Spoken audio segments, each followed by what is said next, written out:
नमस्कार, स्वागत है आप सभी का। मेरा नाम है प्रेमपाल सिंह और आप जुड़ चुके हैं हमारे YouTube प्लेटफॉर्म से। आपको पता है ये जीके और जीएस का क्वेश्चंस की सीरीज चल रही है। इसमें हम वन लाइनर क्वेश्चंस भी डिस्कस करते हैं, एमसीक्यू भी डिस्कस करते हैं और करंट का इशू भी देखते हैं जो चल रहा है। ठीक है, तो ये मिक्स क्वेश्चन होंगे। अब यहाँ पे ध्यान रखना है आपको कि आप मान लो किसी भी एग्जाम की तैयारी कर रहे हैं, तो रेलवे के जितने भी एग्जाम हैं आपके, तो रेलवे के क्वेश्चन शामिल किए जाएंगे इसमें। एसएससी के जो भी एग्जाम है आपका, सीजीएल का हो, सीपीओ का हो, जीडी का हो, एमटीएस का हो, ठीक ये। और आपका पुलिस के एग्जाम में आपके जैसे दिल्ली पुलिस की वैकेंसी आने वाली है और यूपी पुलिस की आने वाली है, राजस्थान की चली रही हैं। ठीक है, तो इन सब के लिए भी आप जो है देख सकते हो इस क्लास को। ये हमारी 4th नंबर की क्लास है, PYQ पर आधारित क्लास है। इसमें वन लाइनर क्वेश्चन भी होंगे, तो भी वो पीछे पूछे गए हैं, उनके सामने उनका डेट लिखा रहता है कब कौन सा पूछा गया है। और जो PYQ ऑब्जेक्टिव फॉर्म में होंगे वो भी आपके पिछले सालों में पूछे गए हैं। तो देखिए, एक सटीक तैयारी अगर करनी है तो हमारे पास ये पता होना चाहिए या ये बुक होनी चाहिए या पिछले साल के क्वेश्चंस होने चाहिए कि पिछले सालों में प्रश्न पूछे कैसे जा रहे हैं। उसी से अंदाजा लगा पाएंगे कि एग्जाम का लेवल कितना है, किस लेवल के क्वेश्चन पूछे जा रहे हैं। तो पीवाईक्यू सॉल्व करना बहुत ज्यादा जरूरी है और पीवाईक्यू के साथ हमारी क्लास में आपको एक्स्ट्रा इन्फॉर्मेशन भी मिलती है और जब डिस्कशन होता है आप सुनते हैं उसको, तो वो चीजें आप याद रख पाते हैं, इसलिए ये जरूरी है क्लास। और केवल आधा घंटे का क्लास होता है, ज्यादा नहीं होता, लेकिन रेगुलर होता है मंडे टू सैटरडे आधा घंटे। ठीक है, तो चलिए शुरू करते हैं हम आज की क्लास को। ये देखिए ये वन लाइनर ही है, ये वन लाइनर है आपके। ठीक है, ध्यान देंगे, समझते हैं क्या है। तांबे का पहली बार उपयोग किया गया था कहां पर भाई? अब देखो 2022 में सवाल आया है, तो तांबे का पहली बार उपयोग ताम्र पाषाण युग में किया गया था। ठीक है, फिर है आपका भीमबेटका की गुफाओं की खोज कब हुई? तो ये 1957-58 में होती है। जल्दी से कमेंट करके बता दो किसने की। ये मत बताओ, ये बता दो भीमबेटका की लोकेशन क्या है। भीमबेटका के शैल्याश्रय प्रसिद्ध हैं भारतीय उपमहाद्वीप पर मानव जीवन के प्राचीनतम चिन्हों की वजह से। भारत में पाषाणकालीन शिला चित्रकारी कहां पाई जाती है? भारत में पाषाणकालीन शिला चित्रकारी कहां पाई जाती है? भीमबेटका में।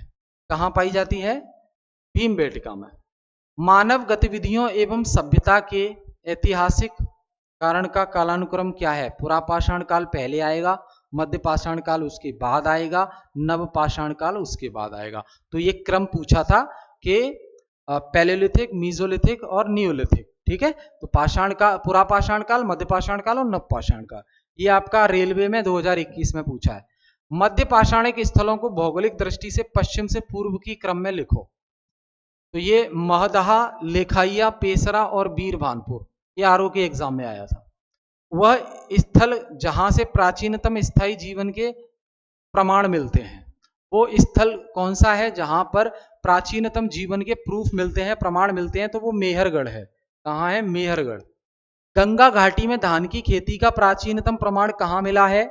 तो वो लौरा देव में मिला है। कहां? लौरा देव। मध्य पाषाणिक स्थल से पशुपालन के साक्ष्य उपलब्ध हुए हैं बागौर से। और ये मध्य पाषाण प्रसंग में पशुपालन के प्रमाण कहां मिले हैं? आदमगढ़। ये सारे क्वेश्चन पूछे गए। देखो ये आदमगढ़ वाला तो 2008 का है। उत्खनन प्रमाणों के अनुसार पशुपालन कब प्रारंभ हुआ? मध्य पाषाण काल में प्रारंभ हो जाता है, डोमेस्टिकेशन ऑफ एनिमल्स। खाद्यान्नों की कृषि सर्वप्रथम कब हुई? तो नवपाषाण काल में खाद्यान्नों की कृषि होती है। ठीक है, ध्यान रखेंगे। नवपाषाण कालीन गर्त निवास्त्रों के अवशेष मिले हैं बुर्जा होम और गुफकराल। ठीक, राख का टीला नवपाषाणिक स्थल से संबंधित है। राख का टीला किससे संबंधित है? तो संगन कल्लू। किससे संबंधित है? संगन कल्लू से संबंधित है राख का टीला। और फिर है भारतीय उपमहाद्वीप में धान की खेती के सबसे पुराने प्रूफ कहां मिले हैं? विंध्य क्षेत्र में मिले हैं। मानव द्वारा सबसे पहले प्रयुक्त अनाज, मानव के द्वारा सबसे पहले कौन सा अनाज प्रयोग किया जाता था? जौ, बार्ले। ठीक है, वस्त्रों के लिए कपास की खेती का आरंभ सबसे पहले कहाँ हुआ? भारत में हुआ। तभी तो सूती कपड़े, सूता जो कॉटन है वो अंग्रेज ले जाते थे। एक ही कब्र से 3 मानव कंकाल निकले हैं, कहां पे? दमदमा। एक ही कब्र से 3 मानव कंकाल, यानी कि समझिए आप, एक ही कब्र में 3 लोगों को दफनाया गया होगा, तो वो दमदमा में। 2016 का प्रश्न है। विंध्य क्षेत्र के वह शिलाश्रय जहां से सर्वाधिक मानव कंकाल मिले हैं। विंध्य क्षेत्र का वो कौन सा शिलाश्रय है जहां सबसे ज्यादा मानव कंकाल मिले हैं? वो है लेखैया। ठीक। भारत में वह शिलाश्रय जहां से सर्वाधिक चित्र प्राप्त हुए हैं, तो वो भीमबेटका में दीवार पर चित्र बने हुए हैं। ताम्र पाषाणिक स्थल नवदा टोली कहां पर है? मध्य प्रदेश में है नवदा टोली। वहीं गैरिक मृदभांड का नामकरण हुआ था हस्तिनापुर में। भारत का वह स्थल जहां खुदाई से लोह धातु के प्रचलन के प्राचीनतम प्रमाण मिले हैं, अतरंजी खेड़ा, यहां से प्राचीनतम प्रमाण मिले हैं। आगे देखिए, ताम्राश्रम काल में महाराष्ट्र के लोग मृतकों के शरीर को फर्श के नीचे रखकर दफनाते थे। कैसे? उत्तर से दक्षिण की ओर। कोपेनहेगन संग्रहालय की सामग्री से पाषाण, कांस्य और लोह युग का त्रियुगीय विभाजन किया गया था। किसने? थॉमसन। भारत में प्रथम पुरापाषाणिक उपकरण की खोज करने वाले रॉबर्ट ब्रूस फूट थे। ये एक भूगर्भ वैज्ञानिक थे। ताम्र पाषाणिक स्थल नवदा टोली का उत्खनन किया गया एसडी संकलिया के द्वारा। और भीमबेटका की गुफाएं प्रसिद्ध हैं शैल चित्र के लिए, चलते हुए चित्र, पत्थरों पर चित्र बनाना। दमदमा नामक पुरास्थल संबंधित है मध्य पाषाण काल से। अभी लास्ट में ही देखा हमने, भीमबेटका पुरापाषाण काल का एक प्रसिद्ध स्थल भारतीय राज्य में स्थित है, उसे मध्य प्रदेश कहते हैं। प्राचीन भारतीय इतिहास के काल में मिट्टी के बर्तनों का पता लगाया गया, कहां पर? नवपाषाण काल में मिट्टी के बर्तनों का। प्रारंभिक मनुष्यों द्वारा उपयोग किए जाने वाले माइक्रोलिथ्स कैसे थे? माइक्रोलिथ का मतलब है छोटे लिथ, माने पत्थर, पत्थर के छोटे छोटे टुकड़े। उन्हें क्या कहा गया है? उन्हें कहा गया है पत्थर के औजार, जिसे माइक्रोलिथ कहते हैं क्योंकि वो बहुत छोटे होते हैं। सेल्ट एक नवपाषाणी कालीन है। क्या है ये? एक उपकरण है। प्रागैतिहासिक काल के पहले युग को क्या कहा जाता था? पुरापाषाण काल। पुरातात्विक स्थलन पर गर्त आवासों के प्रमाण हैं। ये बुर्जा होम में है, अभी लास्ट में भी देखा, एसएससी, सीपीओ और एसआई में ये सवाल पूछा गया है। मेहरगढ़, मेहरगढ़ नवपाषाण काल की बस्ती पाकिस्तान के किस प्रांत में स्थित है? तो ये बलूचिस्तान, पाकिस्तान, एसएससी सीपीओ में आया है। पुरातात्विक स्थल इनाम गांव कहां पर है? महाराष्ट्र में है। पुरातात्विक स्थल कोल्डी हवा, ये उत्तर प्रदेश में है कोल्डी हवा। और प्रागैतिहासिक भारतीय स्थल पर होमो इरेक्टस, मानव की खोपड़ी पाई गई थी, ये हथनौरा। ठीक है, एसएससी के हैं ये सभी सवाल। यहां आपको मैच द फॉलोइंग सही सुमेलित करना है। तो एक तरफ तो पुरातात्विक स्थल जगह दी है और वर्तमान स्थान उनका कहां पर है? तो नेवसा, ये अभी वर्तमान में महाराष्ट्र में है। ईसमपुर, ये अभी कर्नाटक में है। डीडवाना राजस्थान में है। और गुड़ियाम गुफा, ये तमिलनाडु में है। ये वर्तमान लोकेशन है इसकी। सोचिए, ये सवाल आपका पूछा गया है। हड़प्पा के एक बंदरगाह का नाम क्या है? तो लोथल है। हमने लास्ट वाली क्लास में भी देखा था, लोथल ये बंदरगाह है, पीटी में आया है ये सवाल। दधेरी एक परावर्ती हड़प्पीय पुरास्थल है पंजाब में। सिंधु सभ्यता में निर्यात किया जाता था क्या? सूती वस्त्र। सिंधु सभ्यता में क्या निर्यात किया जाता था, बेचा जाता था? तो वो सूती वस्त्र बेचा जाता था, ध्यान रखेंगे आप। हड़प्पा सभ्यता के दौरान डांसिंग गर्ल, नर्तकी डांस करते हुए गर्ल की कांस्य प्रतिमा, कांस्य की मूर्ति बनाने के लिए कौन सी तकनीकी का इस्तेमाल किया जाता था? कास्टिंग इसे कहते हैं। मोम लोपी ढलाई, कास्टिंग। हड़प्पा काल का वह नगर जो 3 भागों में विभाजित था, उसे बोलते हैं धोलावीरा। हड़प्पा काल का वह नगर जो 3 भागों में विभाजित था, उसे बोलते हैं धोलावीरा। ये आपका कंप्यूटर ऑपरेटर के पेपर में पूछा गया था। सिंधु घाटी की सभ्यता से संबंधित स्थल कौन सा नहीं है? तो यहां दिए थे और पाटलिपुत्र इससे रिलेट नहीं करता। मोहनजोदड़ो शब्द का अर्थ है माउंट ऑफ द डेड, मृतकों का टीला। तो मोहनजोदड़ो को ही मृतकों का टीला कहा जाता है। कालीबंगा जहां पे ब्लैक बैंगल्स मिलते थे, और ये मोहनजोदड़ो है जिसे मृतकों का टीला कहा जाता है। कपास का उत्पादन करने वाले पहले कौन थे? सिंधु लोग। सिंधु लोग ही ने कपास का सबसे पहले उत्पादन किया। सिंधु लोगों ने ही कपास का सबसे पहले उत्पादन किया है। क्या किया है? सिंधु लोगों ने कपास का सबसे पहले उत्पादन किया है। ये ग्राम विकास अधिकारी के पेपर में 2018 में पूछा गया। हड़प्पा सभ्यता के एक हिस्से लोथल की खुदाई की खोज की थी किसने? एस.आर. राव ने। एस.आर. राव ने हड़प्पा सभ्यता का एक हिस्सा जो लोथल है उसकी खुदाई की थी, करवाई थी, की थी क्या? सिंधु सभ्यता में घोड़े की अस्थियों का अवशेष कहां पर मिला है?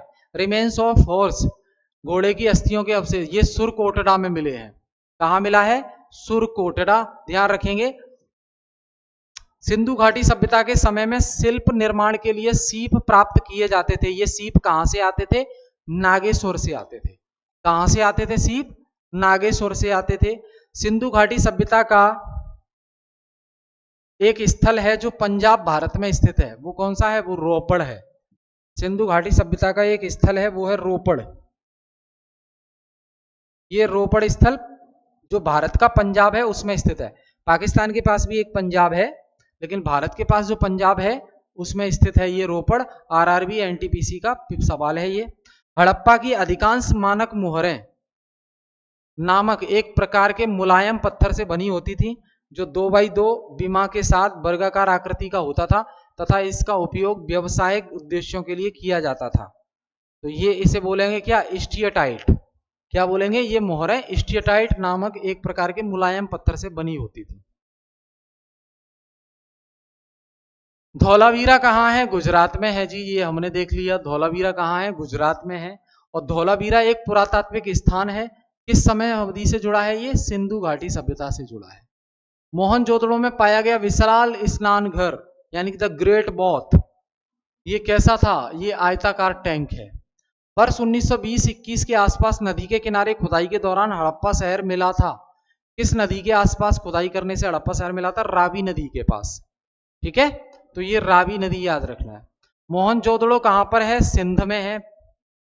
और हड़प्पा सभ्यता का शहर विशिष्ट रूप से मनके बनाना, सीप काटना, धातु की वस्तुएं बनाना, मुहर बनाना और तराजू का निर्माण करना आदि कार्यों से शिल्प उत्पादन के लिए समर्पित था। तो उसे बोलते हैं चुन्नू दाड़ो। क्या बोलेंगे? ये एक साइड है चुन्नू दाड़ो। सिंधु घाटी सभ्यता किस स्थल को सबसे पहले खोजा गया? सिंधु घाटी सभ्यता का सबसे पहला वो स्थल कौन सा था जिसे खोजा गया? तो देखो, सिंधु घाटी का जो पहली साइट है वो है हड़प्पा, क्योंकि हड़प्पा सिंधु घाटी सभ्यता की पहली साइट है, इसलिए सिंधु घाटी सभ्यता को उसी के नाम पर हड़प्पा सभ्यता भी कहा जाता है, क्योंकि हड़प्पा जो साइट है वो सिंधु घाटी सभ्यता की पहली साइट है जिसे खोजा गया। पत्थर की बनी नृत्य करती हुई पुरुष की मूर्ति नटराज पाई गई। कहां पर पाई गई? पुरुष की मूर्ति जो नटराज है वो पाई गई कहां पर पाई गई? तो ये हड़प्पा में पाई जाती है। हड़प्पा स्थल गुजरात में पाया गया है धौलावीरा नाम से। और सिंधु सभ्यता के किस स्थल में जलाशयों के साक्ष्य मिले हैं? तो ये तो हमने डिस्कस कर लिया, धौलावीरा। पुरातात्विक स्थल सुरकोटड़ा कहां पर है? गुजरात राज्य में है। सुरकोटड़ा कहां पर है? गुजरात राज्य में। ये देखो आप, RRB NTPC, RRB NTPC, RRB NTPC, RRB NTPC, ये आपके 2016 से 21 तक ये लगातार प्रश्न पूछे गए हैं। ठीक है। 1944 में भारतीय पुरातत्व सर्वेक्षण आर्कियोलॉजिकल सर्वे ऑफ इंडिया के महानिदेशक के रूप में किसने पदभार संभाला और हड़प्पा की खुदाई करवाई 1944 में? तो वो है sir Mortimer Wheeler, M Wheeler, sir Mortimer Wheeler. ठीक। प्रसिद्ध सिंधु घाटी स्थल मोहनजोदड़ो की पहली बार खुदाई प्रख्यात भारतीय पुरातत्वविद किसने की? आर.डी. बनर्जी ने, जो कि भारत के थे, उन्होंने की। सिंधु घाटी सभ्यता कितने वर्ष पुरानी है और दक्षिण में गंगा घाटी के निचले क्षेत्र और उत्तर में मालवा तक फैली हुई है? तो ये 3000 ईसा पूर्व पुरानी है। समझ गए? हड़प्पा सभ्यता 2500 बीसी के आसपास विकास किया था। आज उन्हें हम कहते हैं पश्चिमी भारत और पाकिस्तान। हड़प्पा सभ्यता 2500 बीसी के आसपास विकसित हुआ। आज हमें उन्हें क्या कहते हैं? पश्चिमी भारत और पाकिस्तान। भारत का इतिहास सिंधु घाटी सभ्यता के जन्म से शुरू होता है, जो लगभग 2500 ईसा पूर्व अस्तित्व में आया। सिंधु घाटी सभ्यता की सबसे महत्वपूर्ण विशेषता थी ईंट के बने भवन। सिंधु घाटी सभ्यता की सबसे महत्वपूर्ण विशेषता यही है कि यहाँ पे जो घर बने थे वो ईंट के बने थे। किसके बने थे दोस्त? यहाँ पे जो घर बने थे वो ईंट के बने थे। सिंधु सभ्यता के लोग कांस्य बनाने के लिए तांबा और टिन का मिश्रित करते थे। मोहनजोदड़ो नाम का अर्थ है मृतकों का टीला, और ये कहां पर है? सिंधी में। सिंधु घाटी सभ्यता के लोग पशुपति की पूजा करते थे, और हड़प्पा सभ्यता की मोहरों पर बैल पशु अक्सर देखा जाता था। हड़प्पा सभ्यता में जो मोहरें बनाई जाती थी उस पर जिस पशु की आकृति होती थी वो मोस्टली बैल को देखा जाता था। नृत्य की यानी कि डांसिंग गर्ल की जो कांस्य की मूर्ति है सिंधु घाटी स्थल से खोजी गई। किस स्थल से? मोहनजोदड़ो से। सिंधु घाटी सभ्यता में समाज की प्रकृति थी कैसी? नगरीय। सिंधु घाटी जो है अर्बन सिविलाइजेशन था, ये गांव नहीं था, सिटी थी। हड़प्पा सभ्यता से जल संरक्षण के साक्ष्य मिले हैं, बिल्कुल मिले हैं, धोलावीरा से। हड़प्पा सभ्यता का स्थल मंडी भारत के किस राज्य में स्थित है? उत्तर प्रदेश में। और सिंधु घाटी सभ्यता के पुरास्थल से नाव के चित्र या मॉडल प्राप्त हुए हैं, तो मोहनजोदड़ो और लोथल यहां से नाव के चित्र प्राप्त हुए हैं, सॉरी जो साक्ष्य हैं वो प्राप्त हुए हैं। मोहनजोदड़ो से प्राप्त पशुपति शिवा की प्रसिद्ध मोहर पर किस पशु का अंकन नहीं है? सांड नहीं है। पशुपति शिव की जो प्रसिद्ध मोहर है उसमें सांड नहीं है।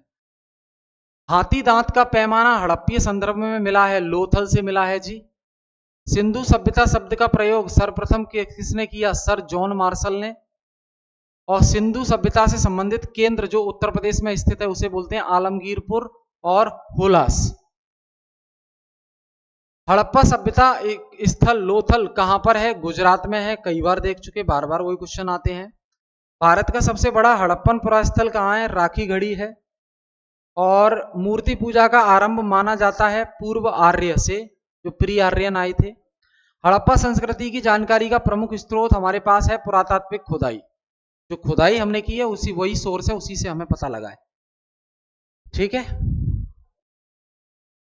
भारत में कपास की खेती का सबसे पहले साक्ष्य कहां मिला है? मेहरगढ़ में कपास की खेती होती थी। हड़प्पा का वह स्थान जहां पर मिट्टी के हल्की आकृति मिली है वो है बनावली, और वह स्थान जहां से सब पेटिका ताबूत के प्रमाण मिले हैं, सब पेटिका सबको ले जाने वाला वो पेटी, तो वो हड़प्पा है। जम्मू कश्मीर में पुरातात्विक महत्व का स्थल है बुर्जाहोम। सिंधु घाटी सभ्यता के लोथल शहर में एक बंदरगाह पाया गया है, बिल्कुल लोथल में ही बंदरगाह पाया गया है। नाव के साक्ष्य भी यहीं मिले हैं लोथल में।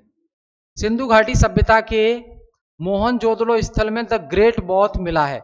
बड़ा स्नान घर कहां मिला है? मोहनजोदड़ो। हड़प्पा सभ्यता का सोरतुघई स्थल अफगानिस्तान में स्थित है।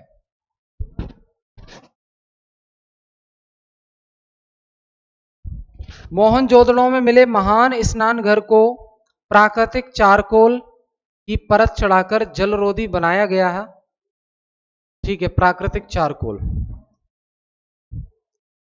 लगभग 2500 साल पहले सिंधु नदी को ईरानियों द्वारा हिंदोस कहा जाता था। लगभग 2500 साल पहले जो सिंधु नदी है उसको ईरानियों के द्वारा हिंदोस कहा जाता था। और दैमाबाद नामक प्रागैतिहासिक स्थल महाराष्ट्र में स्थित है। ठीक है। और हड़प्पा स्थल पर कालीबंगा में हल रेखाओं के निशान खोजे गए हैं। हल रेखाओं के निशान खोजे गए हैं। ठीक है। हड़प्पा सभ्यता के सोरतुघई स्थल पाकिस्तान में स्थित नहीं है। मेसोपोटामियन भाषा क्या नहीं थी? सुमेरियन। हड़प्पा कालीन स्थल रंगपुर भारत के किस राज्य में? हड़प्पा काल का एक जगह है रंगपुर, ये गुजरात में है। और सिंधु घाटी सभ्यता के घरों में कमरे आमतौर पर कैसे होते थे? आंगन होता था, उनमें बीच में चौक। हड़प्पा संस्कृति की अग्नि वेदियां पाई गई हैं लोथल में। ठीक है। और सिंधु सभ्यता का पुरातात्विक स्थल दैमाबाद प्रवरा नदी के किनारे था। कहां था? प्रवरा नदी जो दैमाबाद है। सिंधु घाटी सभ्यता का रोपड़ स्थल सिंधु नदी के तट पर स्थित नहीं है। ये CHSL का सवाल है 2020 का। क्लियर है भाई? अब देखो आप, जोजिला दर्रा, ये न्यूज में है, जोजिला पास। तो जोजिला दर्रा अब पर्यटकों के लिए खोल दिया गया है। अब जोजिला दर्रा घूमने के लिए कोई पूर्व अनुमति या प्रमाण पत्र लेने की आवश्यकता नहीं है। जोजिला दर्रा की ऊंचाई यह समुद्र तल से लगभग 3528 मीटर ऊंचाई पर है और यह लद्दाख और कश्मीर के बीच एक महत्वपूर्ण संपर्क मार्ग है। यह कश्मीर घाटी को ट्रास घाटी से अलग करता है। यह दर्रा श्रीनगर और लेह को जोड़ने वाले राष्ट्रीय राजमार्ग NH1 पर स्थित है। यह फोतुला के बाद दूसरा सबसे ऊंचा दर्रा माना जाता है। वर्ष 2018 में जोजिला टनल परियोजना की शुरुआत की गई थी और निर्माण पूरा होने पर यह एशिया की सबसे लंबी द्विदश बाई डायरेक्शनल, दोनों दिशाओं से बाई डायरेक्शनल सुरंग होगी, यानी कि एक ही समय में आने जाने दोनों की सुविधा उपलब्ध होगी। औषधि और प्रसाधन सामग्री अधिनियम 2005 क्या है ये? तो सरकार ने औषधि और प्रसाधन सामग्री नियम 2025 को अधिसूचित किया है। मुख्य चीजें क्या है? उद्देश्य इसका है औषधि और प्रसाधन सामग्री अधिनियम से जुड़े छोटे अपराधों के लिए सजा को कम करना, यानी कि कानूनी कार्रवाई की बजाय जुर्माना लगाकर निपटाना। ये नियम किन पर लागू होंगे? तो फार्मास्यूटिकल कंपनियों पर। अधिनियम के अंतर्गत उत्पादन, आयात, बिक्री, वितरण और संबंधित गतिविधियों में शामिल किसी भी व्यक्ति पर। सजा कम करने की पात्रता, अधिनियम के तहत केवल प्रथम अपराध पर ही सजा कम की जा सकती है। लगातार वो अपराध कर रहा है तो सजा कम नहीं की जाएगी। ठीक है, तो ये हमने डिस्कस किया।